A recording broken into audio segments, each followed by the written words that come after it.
dalam kaitannya Vanessa Kong menjadi tersangka, padahal kita tahu semua pelakunya bukan dia, pelaku utamanya, tapi kok dia juga jadi tersangka.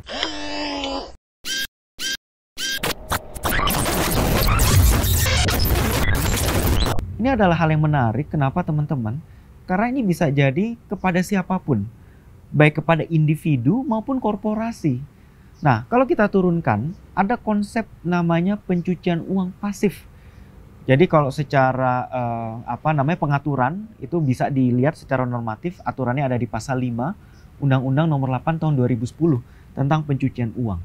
Jadi esensi dari pencucian uang pasif adalah yang pertama, setiap orang ini dia menerima atau menikmati.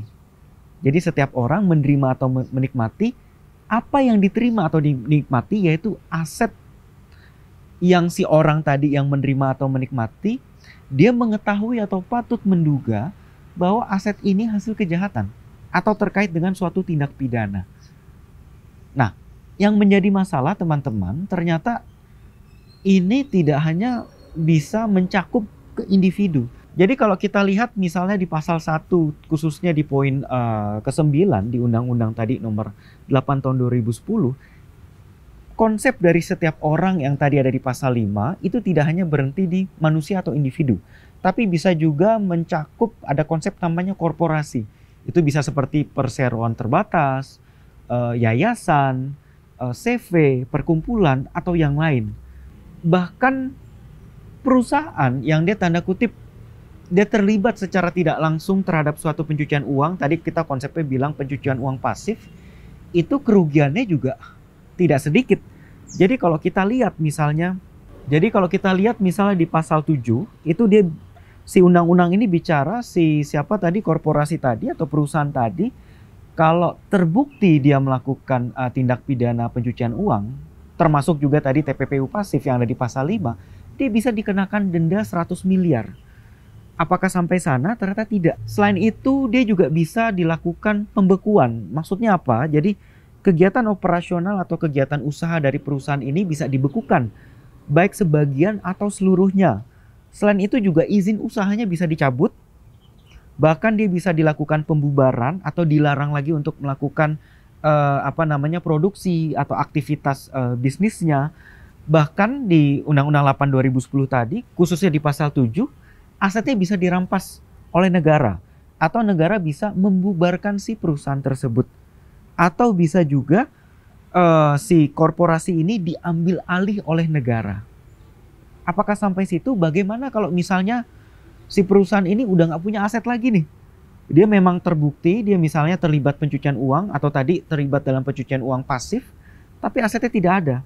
Bahkan di pasal 9, kalau korporasi udah nggak punya aset atau nggak mampu bayar, aset milik pribadi si para pihak atau pengendali korporasi yang ada di dalam perusahaan itu juga bisa diambil atau dirampas untuk negara. Maksudnya apa? Diambil ini untuk membayar tadi denda-denda atau pidananya. Atau kalau si individunya ini sudah tidak punya aset juga, bisa dilakukan tadi pengenaan pidana badan. Nah, pertanyaannya, berarti kita udah tahu nih ternyata resikonya tidak hanya ke individu, resikonya juga bisa ke suatu perusahaan. Jadi teman-teman bisa bayangkan, reputasinya bisa hilang secara reputasi hukum. Bahkan ada juga di situ risiko keuangan, tadi kita lihat secara jelas. Bahkan risiko keuangan tidak hanya dia kehilangan upaya untuk melakukan produktivitas bisnisnya, tapi juga dalam kaitannya tadi itu kan berarti ada penanganan tanda kutip suatu tindak pidana, berarti butuh jasa pendampingan hukum yang biayanya juga pasti tidak kecil. Ada juga tadi resiko bisnis, bahkan kalau dibubarkan, dirampas asetnya, bisa berimplikasi ke resiko yang lain.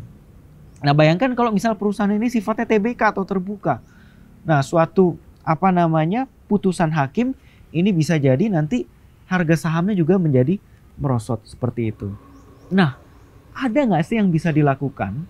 Tidak hanya baik individu, tapi juga bagi korporasi, terutama tadi ya contohnya perusahaan, perseroan terbatas, agar tidak terjerat tadi itu pencucian uang, terutama pencucian uang pasif. Nah, undang-undang ini sendiri, jadi Undang-Undang 8 2010 mewajibkan ada dua industri yang dia wajib melaporkan.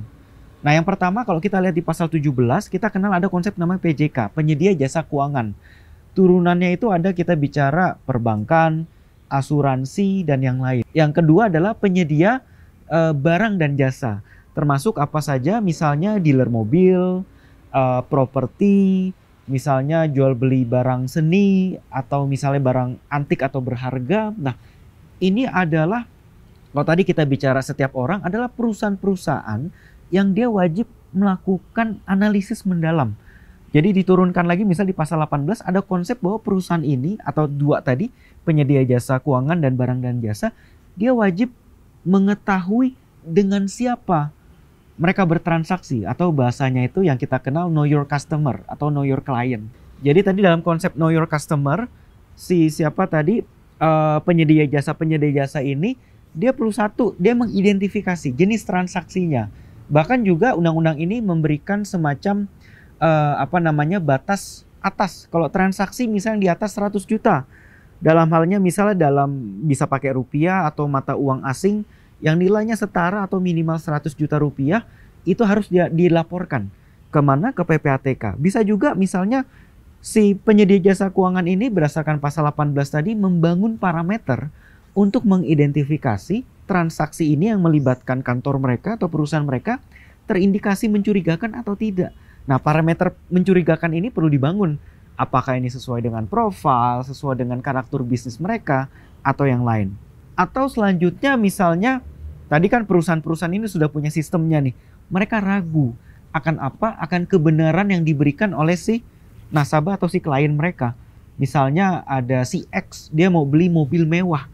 Dia bilang ini uangnya dari perusahaan saya yang bayarin, ini uangnya uang bener, tapi dengan parameter yang sudah dibangun dari dealer ini ada keraguan. Maka tetap si perusahaan tadi, si perusahaan dealer mobil, karena dia wajib ya, karena sebagai penyedia barang dan jasa, mengacu ke tadi pasal 17, dia wajib melakukan know your customer dan lebih jauh lagi melaporkan.